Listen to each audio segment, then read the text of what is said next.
السلام علیکم ورحمۃ اللہ وبرکاتہ۔ بخاری شریف حدیث نمبر ہے 1148۔ یہ حدیث ہے کتاب تہجد کے بیان کی۔ حضرت عائشہ رضی اللہ تعالیٰ عنہ نے بتلایا کہ میں نے نبی کریم صلی اللہ علیہ وسلم کو رات کی کسی نماز میں بیٹھ کر قرآن پڑھتے نہیں دیکھا۔ کیا کہہ رہی ہیں؟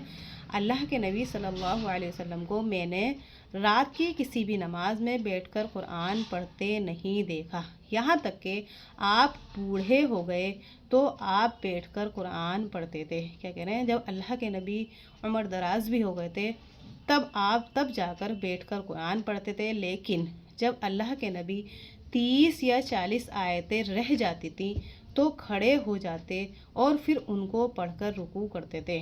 ہم تو ماشاءاللہ جوان تندرست ہونے کے باوجود بھی ہم کیا کرتے ہیں، زیادہ تر دیکھا جاتا ہے کہ اکثر لوگ فرض نماز ہو یا واجب ہو یا سنت ہو یا نفل ہو، کوئی سی بھی نماز ہو، اب بیٹھ کر پڑھتے ہیں، ہے نا، سستانے کی وجہ سے۔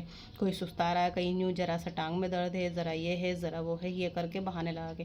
بلکہ جو ہے جب ہم دنیاوی امتحان کے لیے، دنیاوی کاموں کے لیے اتنی محنت کرتے ہیں، چاہے ہاتھ میں درد ہو، پیر میں درد ہو، شادی بیاہ میں جانا ہو، یہاں جانا ہو، وہاں جانا ہو، ہاری بیماری کتنی بھی ہو، لیکن ہم دنیاوی کاموں کے لیے اتنی محنت کرتے ہیں تو نماز جیسی چیز جو قبر میں سب سے پہلے چیز جو ہے، ہمیں نماز کا ہی ہم سے حساب کیا جائے گا، ہم اسی کاموں میں اپنے ٹالا مٹولی کرتے ہیں اور لاپرواہی برتتے ہیں۔ اللہ کے نبی کے بارے میں دیکھو، اللہ کے نبی کے بارے میں کیسی ہیں کہ اللہ کے نبی جو ہیں کھڑے ہو کر نماز پڑھا کرتے تھے، قرآن پڑھا کرتے تھے کھڑے ہو کر، ہے نا، قرآن مجید یعنی جو تلاوت نماز میں کری جاتی ہے۔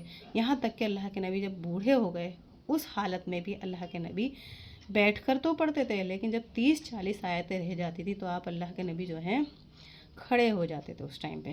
تو ہمیں اللہ کے نبی کی، اللہ والوں کی قربانیوں کو مد نظر رکھتے ہوئے کہ ہمیں گھر پر بیٹھے بٹھائے آج علم حاصل ہو رہا ہے، تو ہمیں جو ہے ان کی قربانیوں کو ضائع نہیں جانے دینا ہے، تب کہ وہ قربانیاں اگر ہم ان پر عمل کریں گے ہمارے ہی کام آنے والی ہیں، ہے نا۔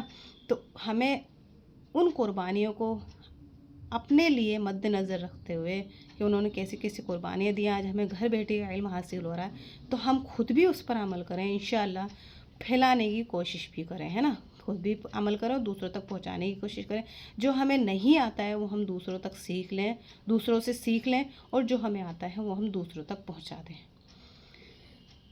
اور جو یہ بات ہم بول رہے ہیں اسے بھی آپ زیادہ سے زیادہ دوسروں تک پھیلانے کی کوشش کریں، خود بھی سنیں دھیان سے، توجہ سے، اور دوسروں تک بھی پہنچانے کی کوشش کریں تاکہ آپ کو بھی ثواب ملے اور میرا بھی ویڈیو بنانے کا کوئی فائدہ ہو جائے اور مجھے بھی ثواب ملے، ٹھیک ہے۔